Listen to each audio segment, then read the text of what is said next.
안녕하세요. 시청자 여러분께 건강 솔루션을 전해드리는 TV닥터 처방전 이승재입니다. 오늘은 초록이 치매를 알아봅니다. 신경과 전문의이자 울산광역치매센터의 센터장이신 김성률 선생님과 함께합니다. 선생님, 안녕하세요. 네, 반갑습니다. 네, 반갑습니다. 저희가 그냥 치매라는 용어는 사실 익히 들어 익숙합니다만 앞에 초록이라는 말이 붙었습니다. 초록이 치매는 뭔가요? 초록이 치매란 65세 이전의 나이에 치매가 발병하는 경우를 말합니다. 네. 흔히 조기 발병 치매라고도 합니다. 젊은 치매로 알려진 초록이 치매는 주로 40, 50대의 나이에 발병하는 경우가 많고 왕성한 사회 경제적 활동을 해야 하는 나이에 발생하기에 가족 구성원이 받는 그 충격은 더욱더 크게 다가옵니다. 흔히 젊음을 의미하는 영과 알츠하이머를 붙여서 영츠하이머라는 신조어까지 생겨날 정도입니다. 40, 50대면 치매를 생각하기엔 정말 굉장히 이른 나이네요. 네, 맞습니다. 네, 정말 이렇게 비교적 젊은 나이인 초록이에 생긴다고 해서 초록이 치매군요. 그러면 초록이 치매의 발병 원인은 무엇일까요? 네, 초록이 치매의 가장 흔한 원인은 알츠하이머병으로 알려져 있습니다. 산발성 알츠하이머병은 명확한 유전적 패턴이 없이 발생하는 알츠하이머병을 말합니다. 유전적, 환경적, 생활 습관적 요인의 조합에 의해 발생할 수 있으며 위험 요인에는 나이, 가족력, 유전적 요인, 뇌 손상, 고혈압, 비만, 흡연, 부적절한 식습관 등이 포함됩니다. 그러면 어떤 증상이 나타났을 때 이게 초록이 치매인가 이렇게 의심해 볼 수 있을까요? 네, 증상은 잘 다녔던 길이 갑자기 기억나지 않거나 물건을 둔 곳이 기억나지 않아 한참 뒤에 찾게 되는 등 노인성 치매와 크게 다르지는 않습니다. 네. 노년기 치매와 초록이 치매의 증상을 비교해서 말씀드리면 일반적으로 노년기 알츠하이머 치매는 최근 기억력 저하로 증상이 시작되어 이후에 주의력, 언어, 시공간 능력이 떨어지고 마지막에 전두엽 행동장애가 나타나는 진행 과정이 일반적입니다. 네. 반면에 초록이 알츠하이머 치매는 초기에 두정엽 증상이나 언어 능력 저하와 같이 비전형적인 증상이 나타나는 비율이 60%나 가까이 되어 진단이 어려운 경우가 많습니다. 그래서 나이가 젊다는 이유로 초기에 알아채지 못하고 이미 치매가 많이 진행된 뒤에 병원을 찾는 분들이 많기도 합니다. 초록이 치매가 진단이 어려운 편이군요. 네. 자, 그러면 조금 더 자세히 알아볼게요. 아까 말씀해 주신 치매 때문에 생기는 행동이나 성격의 변화, 조금 더 예시를 들어주신다면요? 네. 다음과 같은 변화가 나 자신에게 있는지 또는 내 주변 사람에게 나타나는지 잘 관찰해 주시기 바랍니다. 네. 첫째로 평소 엄격하던 사람이 이상할 정도로 갑자기 너그러워졌다. 혹은 전에는 사교적이었으나 갑자기 외출하기 싫어하며 집에만 있으려고 한다. 의욕적으로 하던 일조차도 귀찮아한다. 전과 달리 어린아이와 같이 생각이 단순해진 모습을 보인다. 혹은 때리고 고함을 치거나 욕설을 하는 등의 공격적인 행동을 보인다.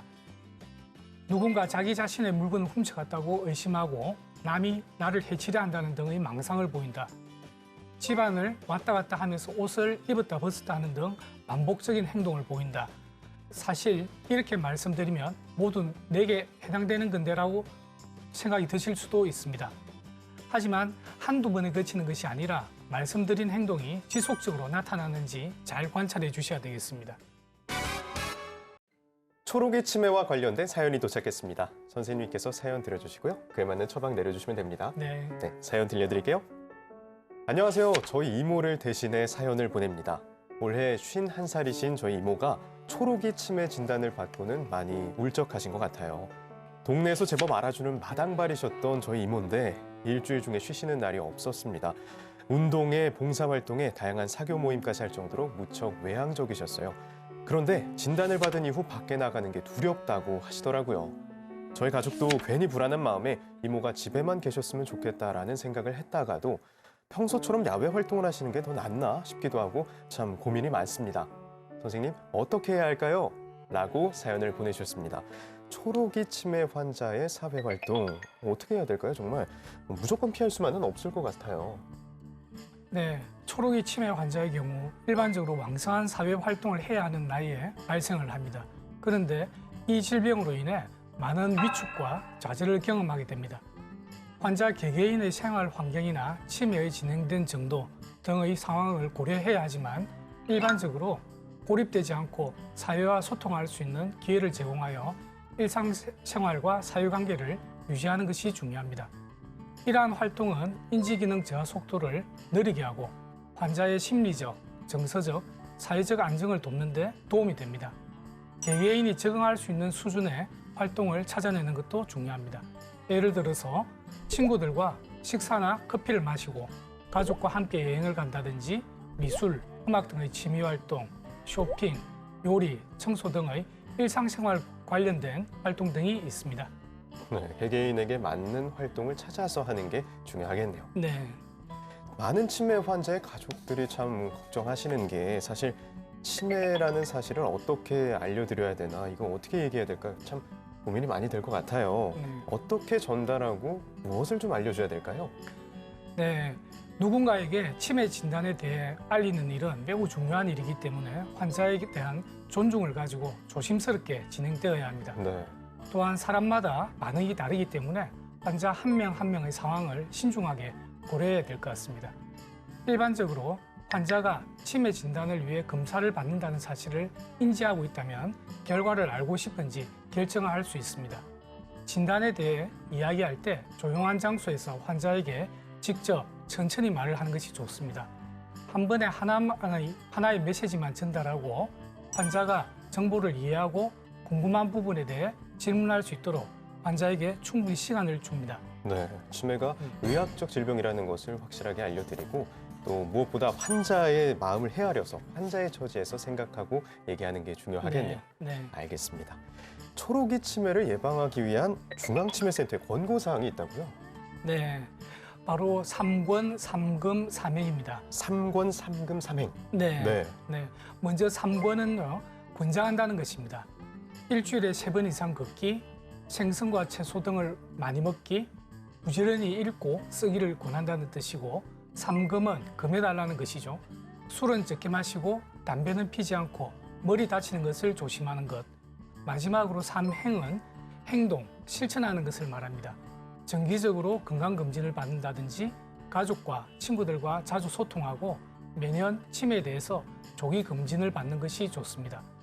젊은 나이에 기억력이 떨어진다고 무시할 것이 아니라 초록이 치매의 가능성도 고려해서 전문의와 적절한 진료를 받아보는 것이 중요하다 하겠습니다.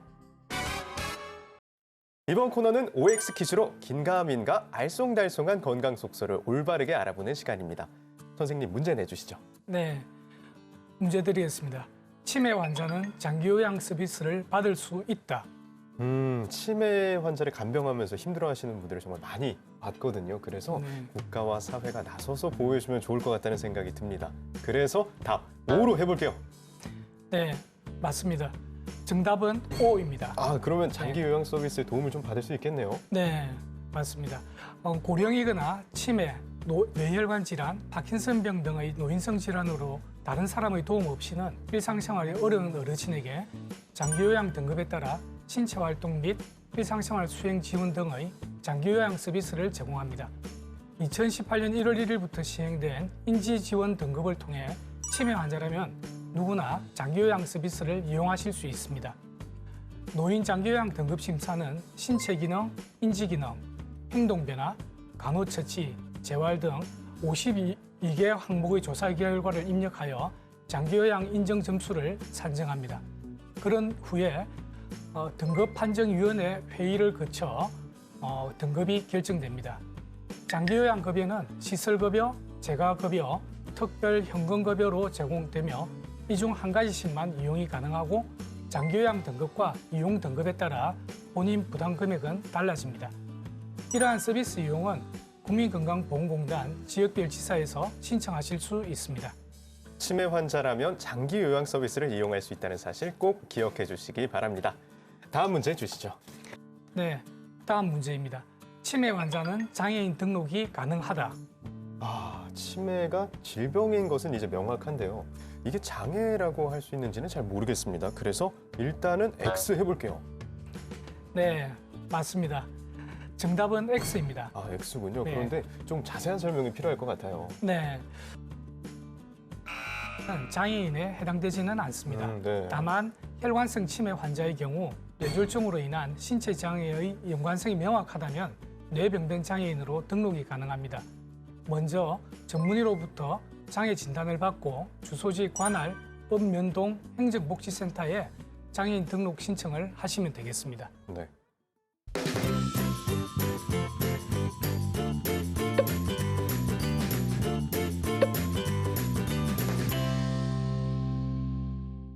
TV닥터 처방전 벌써 마칠 시간이 됐습니다.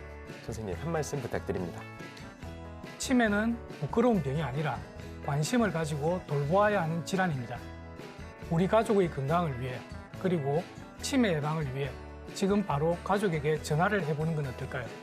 또한 저희 울산광역치매센터도 시민 여러분의 건강한 노후를 위해 앞으로도 치매를 알리고 치매로부터 자유로워지는 울산을 만들기 위해 노력하겠습니다. 네, 선생님 오늘 말씀 감사합니다. 네. 다음 주에도 유익한 주제로 돌아오겠습니다. 대한민국 모두가 건강해지는 그날까지 TV닥터 처방전 다음 주에 만나요.